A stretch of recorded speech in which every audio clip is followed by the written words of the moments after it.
Friends, मैं Harshita Gupta. Welcome to Harshita commerce classes.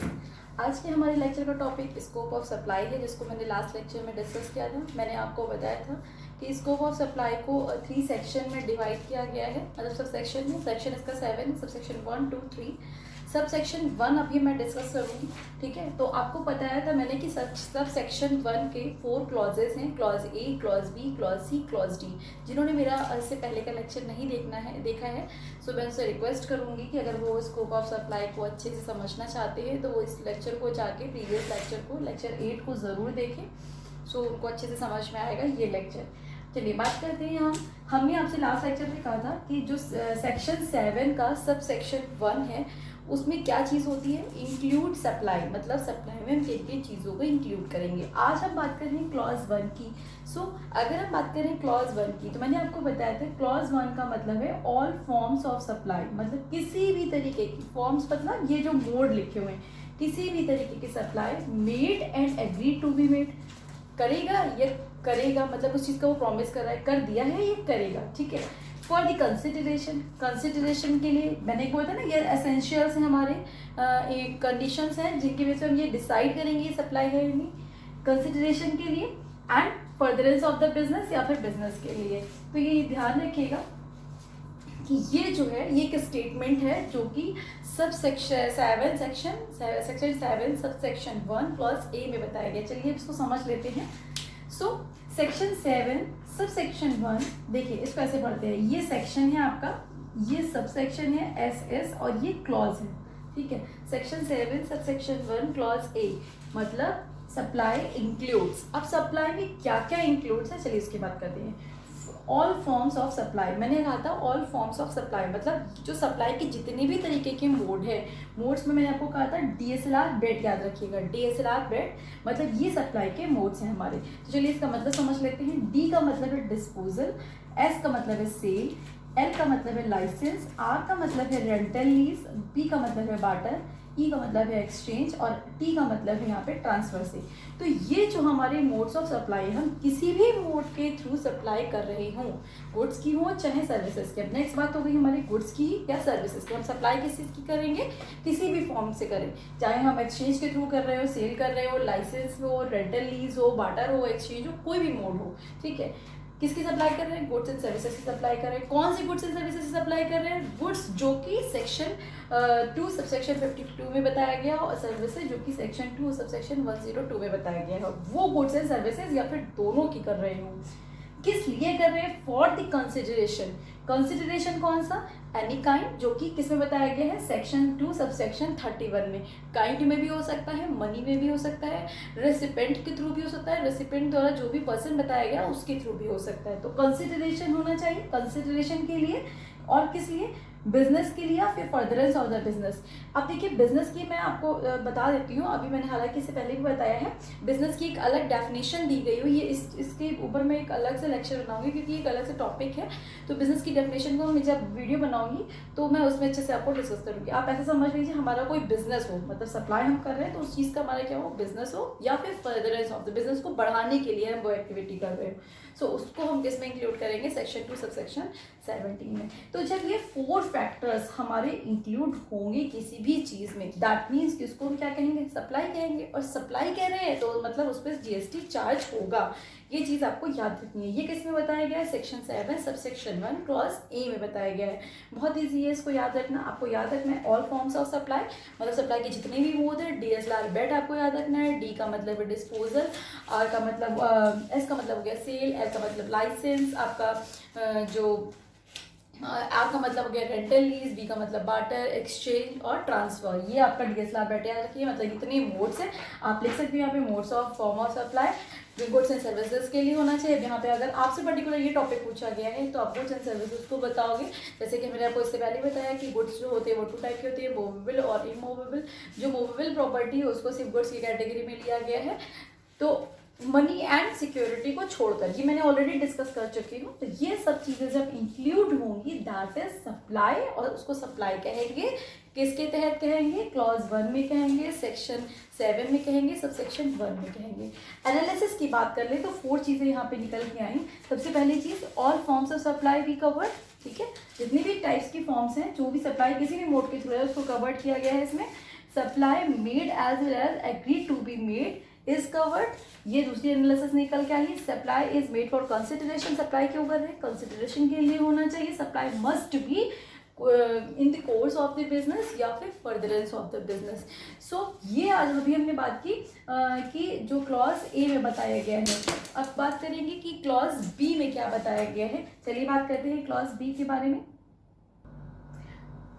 बात कर रहे हैं हम सेक्शन 7 सबसेक्शन 1 बी की। अभी हमने बात की सेक्शन 7 सबसेक्शन 1 ए के बारे में, ठीक है। अब हम बी के बारे में बात कर रहे हैं। B is related to the import of services. जब हम किसी भी सर्विसेज का इंपोर्ट करते हैं फॉर द कंसिडरेशन देते हैं, ठीक है, विद मतलब whether related to the business और not related to the business, मतलब हमारे बिजनेस से चाहे रिलेटेड हो या ना हो, बिजनेस से या फिर फर्दरेंस ऑफ द बिजनेस से रिलेटेड हो या ना हो, हम उसको सप्लाई की कैटेगरी में इंक्लूड करेंगे। ये चीज़ ध्यान रखिएगा। चलिए एक एग्जांपल के तौर पे हम एक एग्जांपल लेके समझते हैं कि मान लीजिए कि ये जो है वो मिस्टर एक्स है,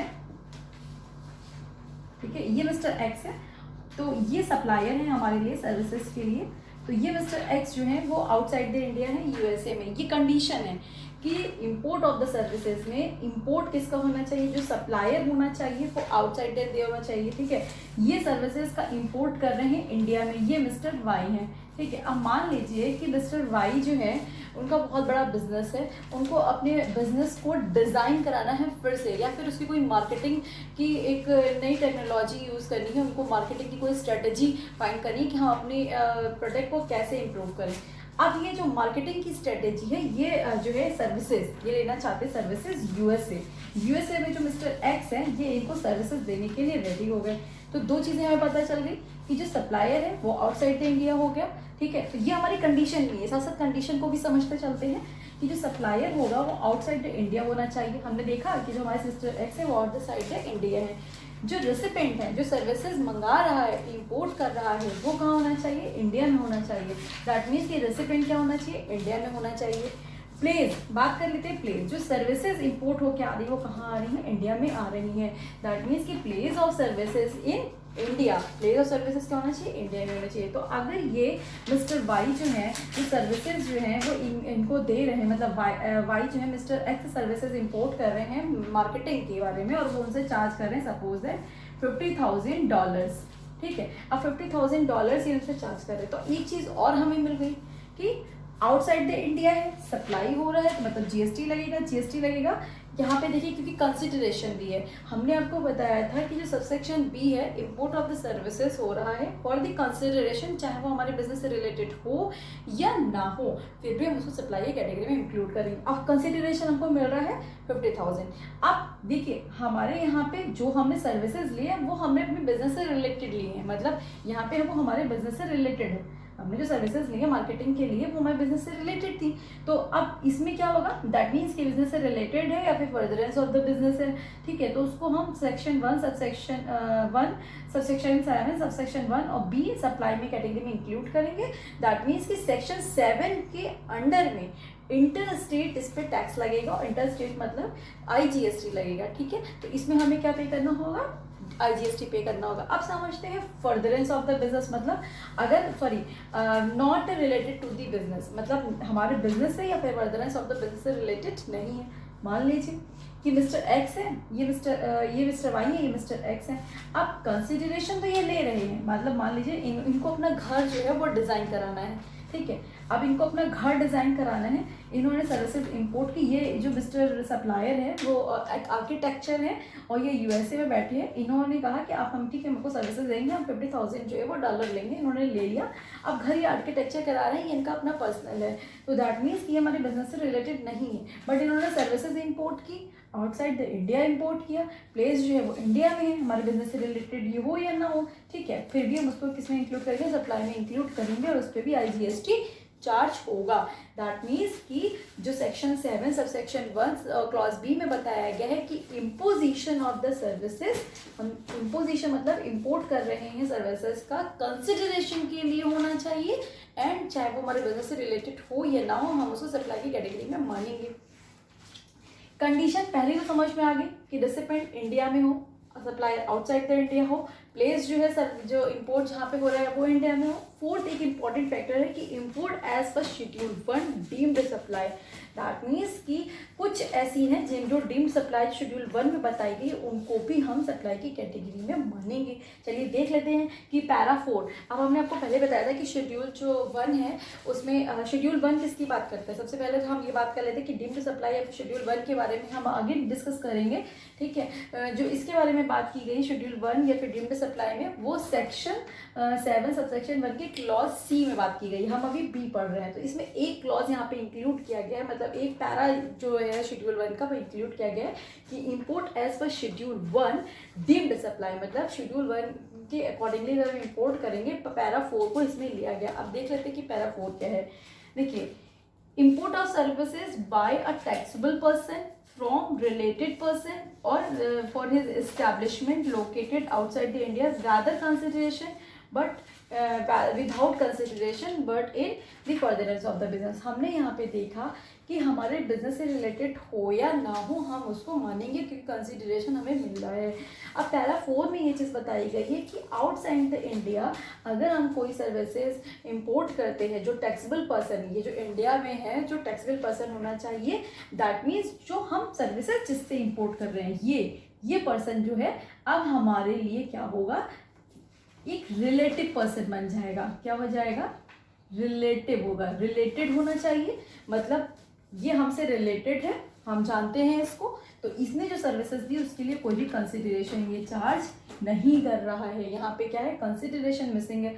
अब कंसिडरेशन मिसिंग है दैट मीन्स कि फर्दरेंस ऑफ द बिजनेस होगा ही होगा, बिजनेस के लिए होना चाहिए। सपोज दैट कि मान लीजिए कि इंडिया में हमारी जो है वो कंसल्टेंसी की सर्विसेज है और इसकी जो एक ब्रांच है इसका जो हेड ऑफिस है वो यूएसए में है, ठीक है। तो यूएसए अपनी ब्रांच को कोई भी सर्विसेज देना चाहती है, सर्विसेज इंपोर्ट मतलब करती है, यहाँ पे भेजती है सर्विसेज इंडिया में। तो अब इसका हेड ऑफिस क्या है, यूएसए में है, ठीक है। जो इंडिया में इसका क्या है, रिसिपेंट है, इसका हेड ऑफिस है। ये अगर सर्विसेज अपनी इंडिया में देगा तो ऑब्वियसली क्या ये कंसिडरेशन चार्ज करेगा, नहीं चार्ज करेगा, फ्री ऑफ कॉस्ट, ठीक है। मतलब इसने कोई भी कंसिडरेशन चार्ज नहीं किया।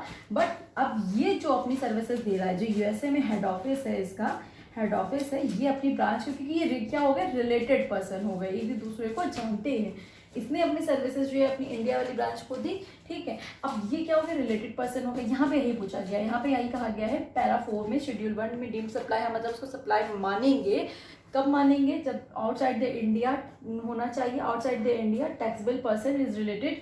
अब देखो टैक्सेबल पर्सन हमारा कहाँ, इंडिया में है, रिलेटेड फ्रॉम और establishment located outside the India, मतलब वो जो टैक्सेबल पर्सन है वो कहाँ होना चाहिए, आउटसाइड द इंडिया होना चाहिए, विदाउट कंसिडरेशन। यहाँ पे कंसिडरेशन नहीं हो रहा है, बट एक चीज़ है, but in the furtherance of the business को बढ़ाने के लिए होना चाहिए। तो अब यहाँ पे ये चीज़ तो हमारी कट गई एकदम। आप ये समझ लीजिए कि हमने कंसिडरेशन नहीं मिला, बट बिजनेस के लिए होगा तो हम क्या पे करेंगे, IGST पे करेंगे। सो आई होप कि आपको इंपोर्ट ऑफ सर्विसेज का जो क्लॉज है ये समझ में आया होगा। अब दो चीज़ें यहाँ पे क्लियर हो गई हैं कि पहली चीज़ ये है कि इंपोर्ट ऑफ सर्विसेज कर रहे हैं, आउटसाइड इंडिया होना चाहिए हमारा सप्लायर, रेसिपेंट इंडिया में होना चाहिए, प्लेस इंडिया में होना चाहिए, तो हम तभी कहेंगे, चाहे वो हमारे कंसिडरेशन इंपॉर्टेंट है, पहले वर्ड के लिए कंसिडरेशन इंपॉर्टेंट है, चाहे वो हमारे बिजनेस से रिलेटेड हो या ना हो। जो इंपोर्ट की बात की गई है शेड्यूल 1 को हम डीम्ड सप्लाई कब मानेंगे, जब outside the India taxable person from related, जो taxable person is related to the India, ठीक है। एंड इसमें कंसिडरेशन हो या ना हो, हमने अब ये बताएंगे आपको कि क्लॉज सी में हमसे यही कहा गया है कि डीम्ड सप्लाई हम कब मानेंगे कि उसमें कंसिडरेशन नहीं होगा, कंसिडरेशन में कुछ भी नहीं मिलेगा, बट हमारा जो भी हम सप्लाई कर रहे हैं वो फर्दरेंस ऑफ द बिजनेस होना चाहिए, ये बिजनेस के लिए होना चाहिए। सो आज के लेक्चर के लिए इतना ही। आई होप कि आपको हमारा लेक्चर अच्छा लगा होगा। अगर आपको ये वीडियो पसंद आया हो तो प्लीज़ इसको लाइक करिए, ज़्यादा से ज़्यादा सब्सक्राइब करिए एंड शेयर करिए। एंड नेक्स्ट वीडियो में हम आपसे बात करेंगे क्लॉज सी की और क्लॉज डी की। Thank you class.